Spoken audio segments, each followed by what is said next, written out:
शिवं शिवं। नमस्कार, आप सबका हमारे चैनल श्रीमद् होम रेमेडीज़ पर स्वागत है। इस वीडियो में हम आपको बताएंगे मीन राशि का राशिफल साल 2024 उनका कैसा जाएगा। इसमें हम बताएंगे आपके पारिवारिक जीवन, आपकी आर्थिक स्थिति, आपके रिलेशनशिप, आपका करियर, आपकी शिक्षा और आपका स्वास्थ्य, और साथ में कुछ टिप्स जो आप करेंगे तो अच्छा ही होगा। और आप कोई भी स्पिरिचुअल प्रोडक्ट shivago.com या omja.com से प्राप्त कर सकते हैं। जेन्युइन, ऑथेंटिक, लैब सर्टिफाइड और साथ में अभिमंत्रित भी यदि आप चाहें तो सबसे पहले हम आपके पारिवारिक जीवन की बात करते हैं। पारिवारिक जीवन मीन राशि वाले जातक कुछ चुनौतीपूर्ण रहेगी।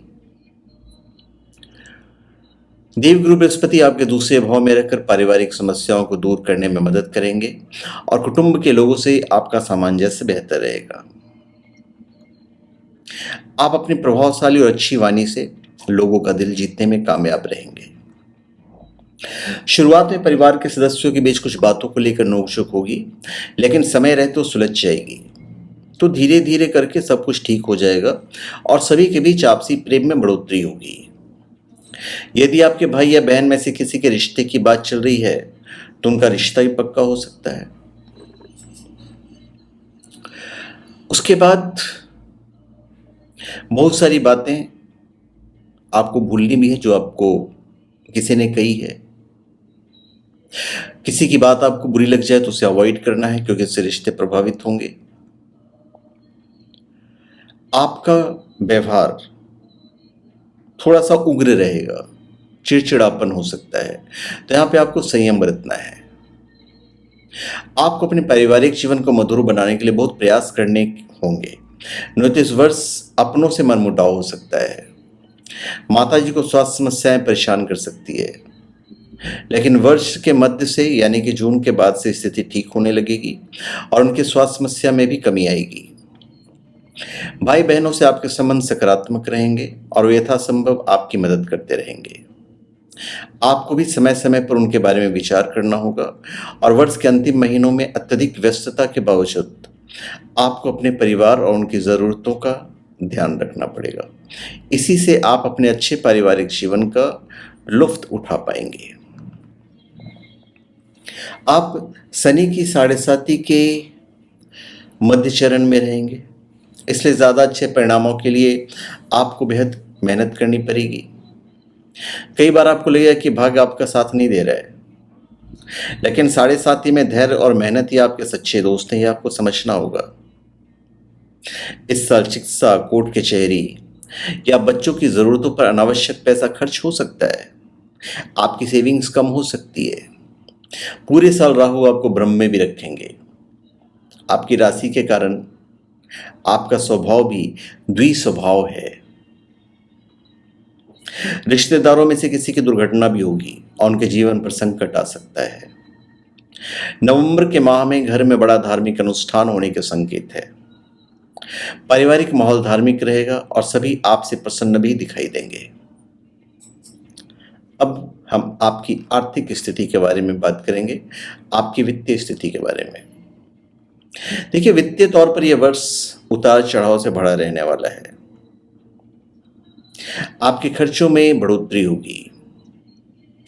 कोई ना कोई पक्का खर्चा पूरे वर्ष बना रहेगा, इसलिए आपको अपने वित्तीय स्थिति को सुधारने पर ध्यान देना होगा। तो वित्त का सही प्रबंधन सही समय पर और सही तरीके से करने से आपको उन समस्याओं को दूर करने में मदद मिलेगी। धन संबंधी मामलों में वैसे तो ये साल शुभ फल देगा ही आपको। यदि आपने कहीं पैसा निवेश कर रखा है और धन अटका हुआ है तो वो आ जाएगा। किसी से कर्ज ले रखा है तो वो भी समाप्त हो जाएगा। कुल मिलाकर यह वर्ष आपके लिए आर्थिक तौर से अच्छा रहेगा और आपको आपके परिवार को आर्थिक मजबूती प्रदान जरूर करेगा।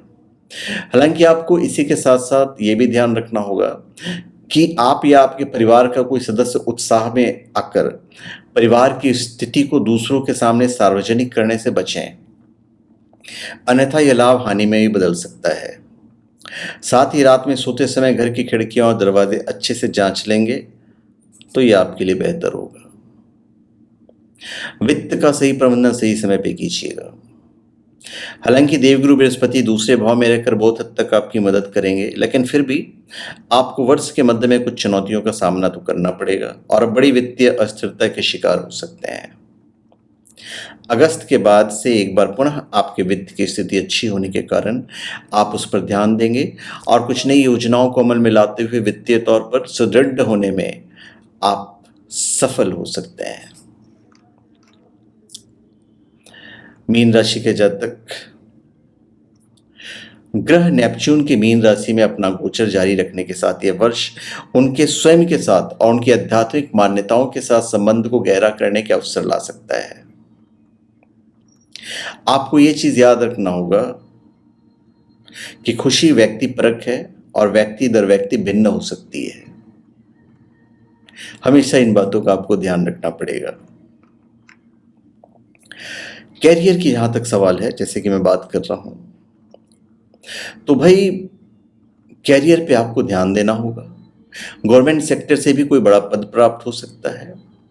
पॉलिटिक्स में भी आपको सफलता मिलने के चांस बन सकते हैं। विदेश यात्रा होने की भी मजबूत संभावना है। अगर आप इसके लंबे समय से प्रयास कर रहे हैं तो इस साल आपका प्रयास बिल्कुल सफल होगा। व्यापार में तो लाभ मिलेगा, लेकिन घाटा भी कुछ जातकों को होगा और एक ऊंच नीच जो है वो बनी रहेगी। व्यापार करने वाले जातकों के लिए वर्ष की शुरुआत उतार चढ़ाव से भरी रहेगी, क्योंकि सप्तम भाव में केतु महाराज पूरे वर्ष अपनी उपस्थिति दर्ज कराएंगे, जिससे आप अपने व्यावसायिक साझेदार से अच्छे संबंध नहीं रख पाएंगे और आपस में एक दूसरे के प्रति शक पैदा हो सकता है या संदेह की दृष्टि से देखने के कारण विकास होने की स्थिति उत्पन्न हो सकती है। देवगुरु बृहस्पति आपके तीसरे भाव में आकर सप्तम भाव पर दृष्टि डालेंगे और वहां से वो आपके भाग्य स्थान और आपके एकादश भाव को देखेंगे, तो आपके लिए अनुकूल समय होगा। उस वक्त तो व्यापार में वृद्धि होगी। आप कुछ अनुभवी और वृद्ध व्यक्तियों के संपर्क में आएंगे, जिनके मार्गदर्शन में आप अपने व्यापार को गतिशीलता प्रदान करेंगे और इससे आपके व्यापार में उन्नति होगी। आपके व्यापार के लिए मार्च, अगस्त, नवंबर और दिसंबर का महीना सर्वाधिक उपयुक्त होगा। इस दौरान आपको अपने व्यापार में विस्तार करने का मौका भी मिलेगा। यदि आप सरकारी क्षेत्र से संबंधित को व्यवसाय करते हैं तो जनवरी से फरवरी, अप्रैल से जून और अगस्त से सितंबर के महीने सर्वाधिक लाभदायक होंगे। यदि आपका व्यापार साझेदारी में है तो कोई भी विचार आप सोच समझ कर लीजिए, तभी आगे बढ़ें। कुछ निर्णय टाल देंगे तो अवश्य होने वाले घाटे को भी रोका जा सकता है। नौकरी में सकारात्मक माहौल रहेगा और सभी आपकी मेहनत से प्रसन्न दिखाई देंगे। वर्ष के मध्य में आपकी पदोन्नति भी संभव है और बोनस भी मिल सकता है। साल की शुरुआत में निवेश करने से बचें। सेहत थोड़ी सी कमजोर भी रहेगी। साल की शुरुआत वैसे भाई बहन आपके लिए काफ़ी मददगार भी रहेंगे, उनके साथ लंबी यात्रा पर जा सकते हैं। वैकेशन प्लान करके दूर जाने से आपके बीच की ट्विनिंग भी बेहतर होगी और प्रेम भी बढ़ेगा। आप उनके लिए कोई गिफ्ट वगैरह भी खरीद सकते हैं। अब हम शिक्षा की बात करते हैं। शिक्षा के पॉइंट ऑफ व्यू से मीन राशि के जातक, अच्छा साल है विद्यार्थियों के लिए। वर्ष की शुरुआत में ग्रहों की स्थिति के चलते आप शिक्षा को बड़े ही मन से करेंगे और अपनी चुनौतियों को दूर करने पर ध्यान देंगे। बीच बीच में आपको व्यवधानों का सामना भी करना पड़ेगा, क्योंकि आपका मन एक दिशा में नहीं लगेगा। फिर भी आप अपनी पढ़ाई से विमुख नहीं होंगे और उस पर ध्यान केंद्रित करते हुए आप अपनी पढ़ाई को विधिवत जारी रखेंगे। मैनेजमेंट और कला क्षेत्र के विद्यार्थियों के लिए इस वर्ष विशेष लाभ और सफलता प्राप्ति के योग बनने वाले हैं, इसलिए आप अपनी पढ़ाई पर पूरा ध्यान दें। यदि आप स्कूल या कॉलेज में हैं या नए नए कॉलेज में गए हुए हैं तो पढ़ाई में ध्यान कम लगा पाएंगे, लेकिन अन्य क्षेत्रों में काम करने का अवसर भी प्राप्त होगा। परीक्षा में नंबर तो कम आएंगे, लेकिन अन्य क्षेत्र में मिली सफलता आपको प्रसन्न कर देगी। घर वालों से भी आपको बहुत ही उचित प्रोत्साहन मिलेगा जो आपके मार्ग को प्रशस्त करेगा। यदि आप प्रतियोगी परीक्षा की तैयारी में लगे हैं तो इस वर्ष उसमें सफलता तो मिलेगी, लेकिन आप संतुष्ट दिखाई नहीं देंगे। घर का कोई व्यक्ति इसमें आपकी सहायता करेगा। अक्टूबर में जब मंगल पंचम भाव में आएंगे तो समय कुछ कमजोर रहेगा, क्योंकि यह अपनी नीच राशि कर्क में स्थित होंगे। इसलिए इस दौरान आपको कितनी भी चुनौतियों का सामना क्यों न करना पड़े, लेकिन अपनी पढ़ाई से विमुख न हो और मेहनत करते रहें। प्रतियोगी परीक्षा की तैयारी कर रहे विद्यार्थियों को नववर्ष की शुरुआत में शनिदेव की दृष्टि द्वादश भाव से छठे भाव पर होने के कारण और देवगुरु बृहस्पति के दृष्टि दूसरे भाव से छठे भाव पर रहने के कारण प्रतियोगिता परीक्षा में बहुत ही अच्छे अंकों के साथ सफल होने का मौका मिलेगा। आपने जितने भी पढ़ाई की है वो व्यर्थ नहीं जाएगी। आपका किसी अच्छी जगह पर चयन होगा। उच्च शिक्षा ग्रहण कर रहे विद्यार्थियों के लिए वर्ष की शुरुआत उत्तम रहेगी। मध्य कमजोर रहेगा और वर्ष के अंतिम दिन बहुत अच्छा रहेगा और सफलता प्राप्त होगी। और यदि आप पढ़ाई के लिए विदेश जाना चाहते हैं उसके लिए प्रथम, द्वितीय, तृतीय तिमाही जो है अधिक अनुकूल कही जा सकती है। जरूरत से ज्यादा सोचने की जरूरत नहीं है, पर एक अच्छी बात यह होगी कि आप मेहनती बनेंगे और जुगाड़ से अपने सभी काम पूरा करने के काबिल बन जाएंगे। इसी कारण कार्य क्षेत्र में आपको सफलता मिलेगी। लोग आपसे काम करने का शॉर्टकट सीखना चाहेंगे। पारिवारिक जीवन पर थोड़ा सा ध्यान दीजिएगा, क्योंकि केतु आपको परेशान कर सकता है। मेडिटेशन कैंप या किसी स्पिरिचुअल टूर पर अकेले ही निकल जाएं। बिजनेस को लेकर अभी कोई बड़ा प्लान ना करें। इस साल बस मेहनत कर रहे हैं और जैसा चल रहा है वैसा आप चलने दीजिए। धैर्य से नौकरी में आप आगे बढ़ेंगे। बृहस्पति अप्रैल के बाद से आपके तीसरे भाव में रहेंगे। इसके चलते आपका आत्मविश्वास तो बढ़ेगा, लेकिन आय में थोड़ा सा अप डाउन हो सकता है। स्टूडेंट्स के लिए कड़ी मेहनत का समय है, तो इसलिए मेहनत पे पूरा ध्यान देना है। अब हम बात करते हैं रिलेशनशिप, आपका विवाह और आपका दाम्पत्य जीवन। देखिए, मीन राशि वाले जातक, आपके लिए प्यार के मामले में 2024 एक भावुक और रोमांचक वर्ष होगा। ग्रह आपके पक्ष में है और आपको अपने रिश्तों में बहुत खुशी और खुशी का अनुभव होने की संभावना भी है। इस साल यदि हम रिलेशनशिप की बात करते हैं, विवाह की बात करते हैं, तो कुछ जातकों के लिए ये साल जो है थोड़ा कठिनाइयों से भरा हो सकता है, क्योंकि इस वर्ष राहु आपके पहले और केतु आपके सातवें भाव में विराजमान रहेंगे। तो विवाह भाव पर इन दोनों ग्रहों की दृष्टियां आपके वैवाहिक जीवन में असंतुलन बना सकती है। आपके और जीवन साथी के मध्य गलतफहमियां बढ़ेंगी। 1 मई से जब देवगुरु बृहस्पति आपके दूसरे भाव में आ जाएंगे और वहां से आपके सप्तम भाव को दृष्टि देंगे, तो जाके वैवाहिक जीवन में समस्याएं कम होंगी। फिर आप एक दूसरे के प्रति आकर्षित होंगे।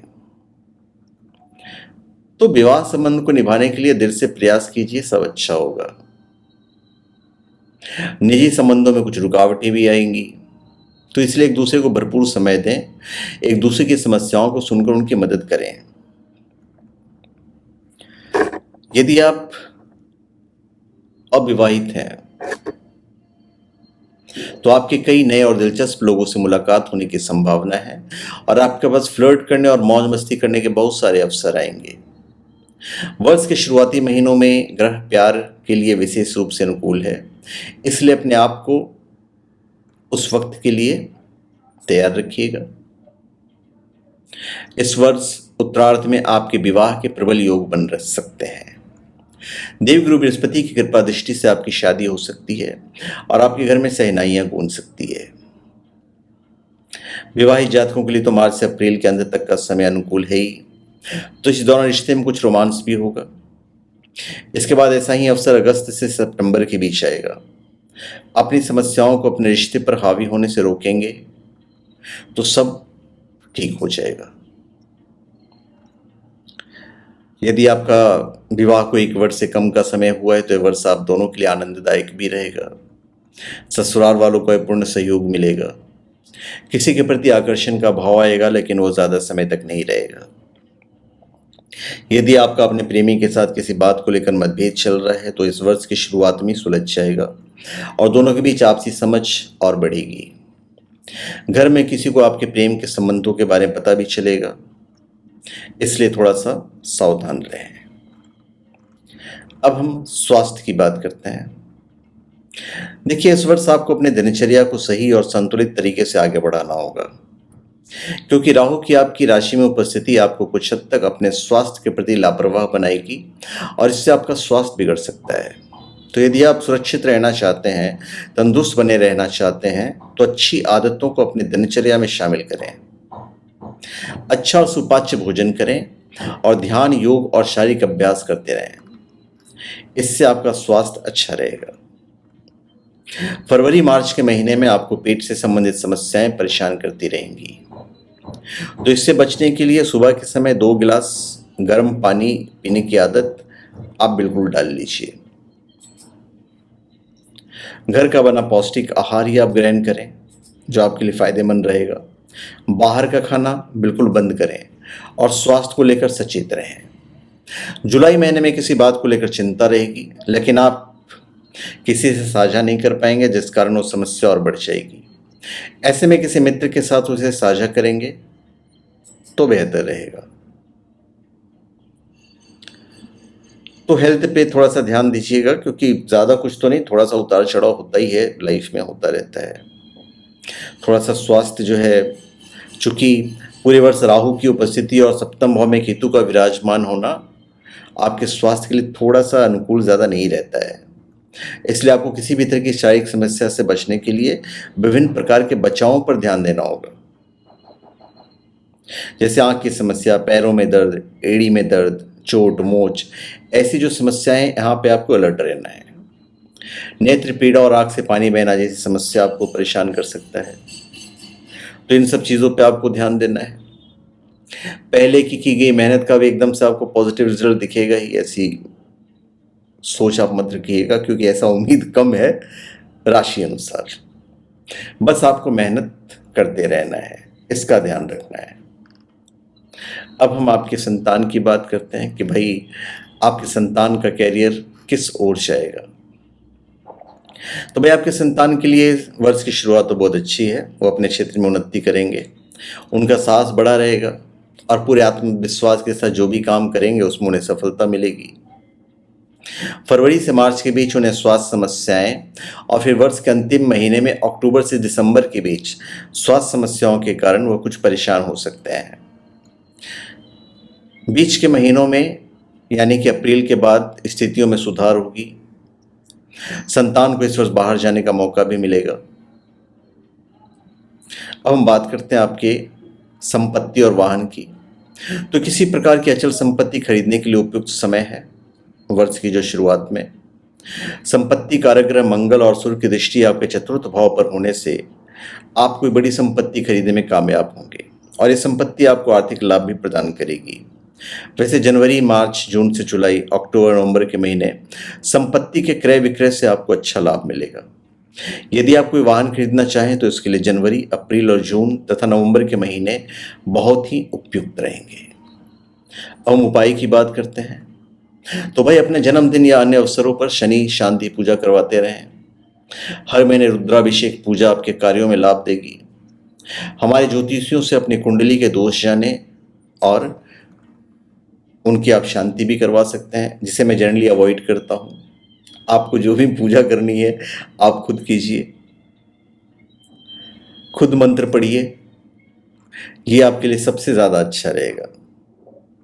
और भी कुछ ज्योतिषीय उपाय हम आपको बता देते हैं। प्रत्येक शुक्रवार को दुर्गा चालीसा का पाठ करें। हर सुबह धरती को छूकर और आशीर्वाद लेकर धरती माता के प्रति कृतज्ञता व्यक्त करें। कबूतरों और चींटियों को रोजाना या कम से कम हर मंगलवार और शनिवार को खाना खिलाएं।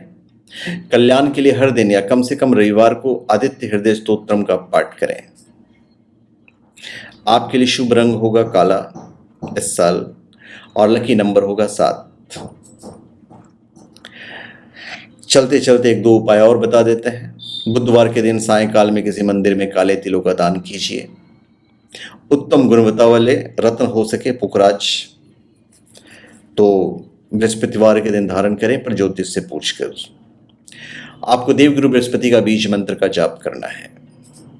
तो धन्यवाद, आप सबका हमारे चैनल पे स्वागत है।